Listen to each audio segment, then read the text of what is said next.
Salut, Marc-André de Cemex. Aujourd'hui, on vous démontre comment calculer vos limons d'escalier. Donc, pour les terrasses, c'est la formule qu'on utilise. Il y a plusieurs autres formules, il y a plusieurs autres techniques. Nous, c'est celle qu'on préfère. Puis, c'est celle qu'on utilise là, tout le temps pour calculer nos limons d'escalier. Donc, voilà, pour le calcul de l'escalier, on utilise une calculatrice de construction. Donc, celle qu'on utilise, nous, c'est la Construction Pro Master 5, qui se fait dans le format calculatrice, ou sinon sur l'application directement sur le téléphone, là, donc on l'a toujours à portée de la main. Très intéressant comme option là, pour la calculatrice de construction. Il y en a plusieurs autres, nous c'est celle-là qu'on utilise, on est habitué avec celle-là, donc on continue dans cette ligne-là.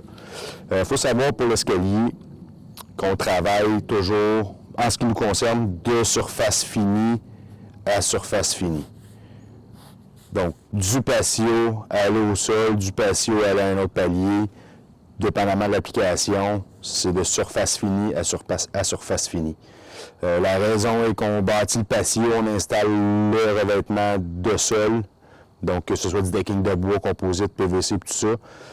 Puis après ça, on prend notre mesure pour avoir fini à fini. Donc, on prend toujours en considération que la contre-marche idéale est 7 pouces et 1/2. Au-dessus de ça, c'est pas super agréable de monter les escaliers. Ça devient un petit peu trop haut comme contre-marche, puis c'est pas agréable.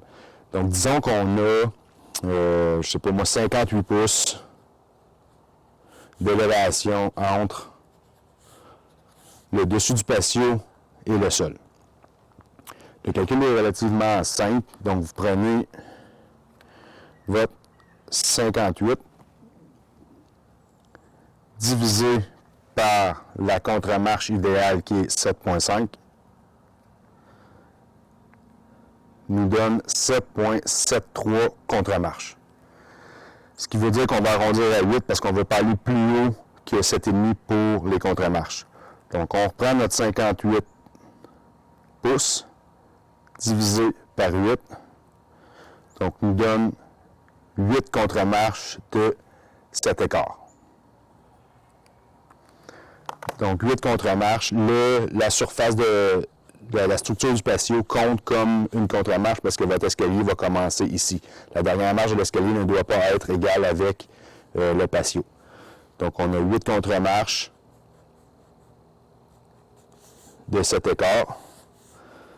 Donc 7 écarts. Nos marches sont toujours 10 pouces parce qu'on installe deux planches, soit de 2 par 6 en bois qui nous donne 11 pouces. Donc 10 pouces de marche avec un nosing de 1 pouce ou deux planches de composite ou deux planches de PVC qui nous donnent également 11 pouces. On se garde toujours 1 pouce de nosing pour que ce soit plus esthétique.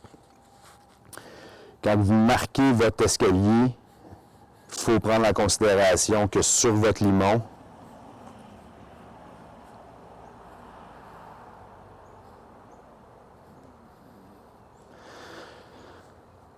l'épaisseur des matériaux que vous allez utiliser pour vos contre-marches doit être soustrait. Même chose que le matériau que vous allez utiliser pour vos marches doit être soustrait.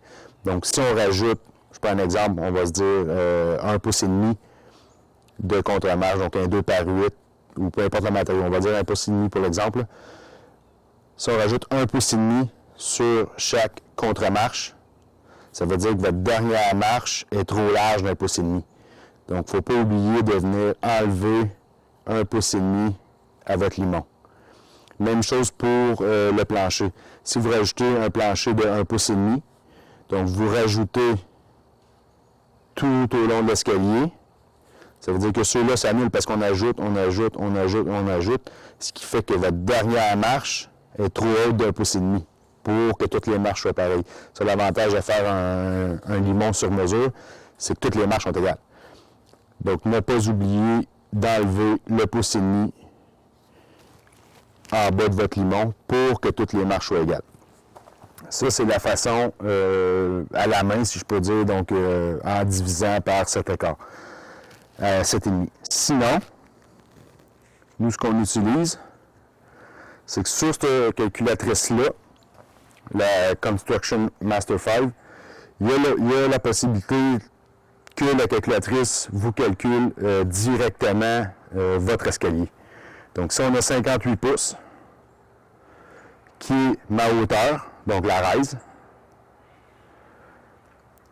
si vous appuyez Stairs, qui va vous donner toutes les spécifications de l'escalier, ce que j'adore parce que vous avez déjà la longueur du limon, le degré de l'escalier. Donc, quand vous avez le temps de faire vos rampes, puis tout ça, vous avez déjà le degré pour couper vos items. Donc, j'ai fait le 58 pouces rise, qui est la hauteur. Quand j'appuie sur Stairs, bon, mais ça nous dit que RH, ça veut dire que les risers, les contre-marches, la hauteur est 7 écarts. Je rappuie. On a 8 contre-marches. La largeur de marche est 10 pouces parce que c'est la largeur que j'ai entrée parce que c'est celle-là qu'on utilise tout le temps pour avoir 1 pouce de nosing. Donc, votre largeur de marche est à 10 pouces. Il y a 7 marches. C'est là que ça devient intéressant. Stringer, ça veut dire que votre limon va avoir 86 et 716 exactement. Donc, pour le calcul de vos matériaux, c'est super important parce que vous n'achetez pas des matériaux trop longs pour ce que vous avez besoin. Donc, il y a moins de pertes. Et puis, votre degré d'inclinaison est 35,94 degrés. Donc, dans vos rampes, votre morceau qui va être ici, cet angle-là, c'est des 35,94. Donc, votre run, qui est la distance parcourue par l'escalier, va être de 70 pouces, donc 10 pouces fois 7 marches. Puis là, on retombe à l'entrée enregistrée là, au début, là, on a les 58 pouces d'élévation.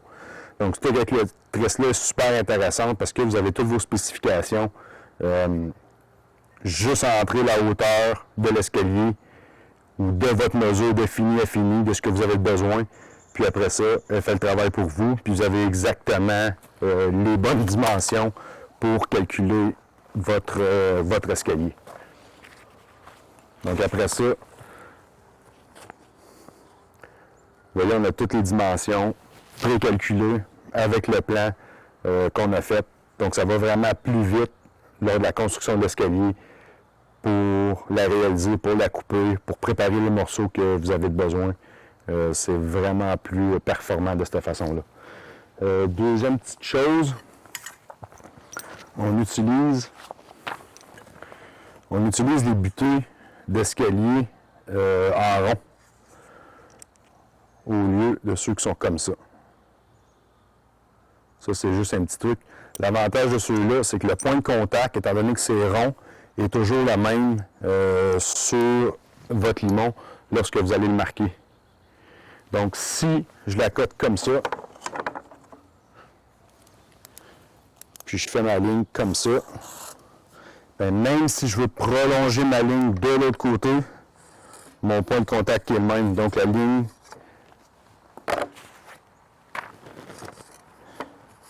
est exactement à la même place que quand j'ai mis mon équerre de l'autre côté. Comparativement à ça ici, lorsqu'il est ajusté sur l'équerre, bien, ça se peut que le limon accote sur une des pointes de la butée d'escalier, ce qui fait que quand vous allez la transférer de l'autre côté, bien, pas la distance, mais l'angle sera plus pareil, donc ça peut jouer un petit peu. Donc ça ici, pas mal plus précis, puis vous pouvez le mettre soit d'un côté ou de l'autre pour prolonger vos lignes de l'escalier. Donc voilà, c'est la façon qu'on utilise pour calculer nos limons d'escalier. Favoriser si vous êtes capable d'en avoir sur en rond, pas mal plus précis que les conventionnels là, qu'on trouve en quincaillerie. Ça se trouve relativement bien là, dans les magasins, les quincailleries ou en ligne. Là. Et puis la calculatrice Construction Master ou toute autre sorte de calculatrice de construction. Celle-là est assez le fun parce qu'elle vous calcule déjà votre escalier. Puis il y a plusieurs autres fonctionnalités de cette calculatrice-là que je ne vous ai pas montré, là, mais c'est vraiment un outil qu'on utilise toujours. Donc j'espère que j'ai réussi à vous éclairer sur le calcul des limons d'escalier. Puis je referai une autre vidéo là, pour la coupe des limons, ce qu'on utilise, puis de la façon qu'on procède.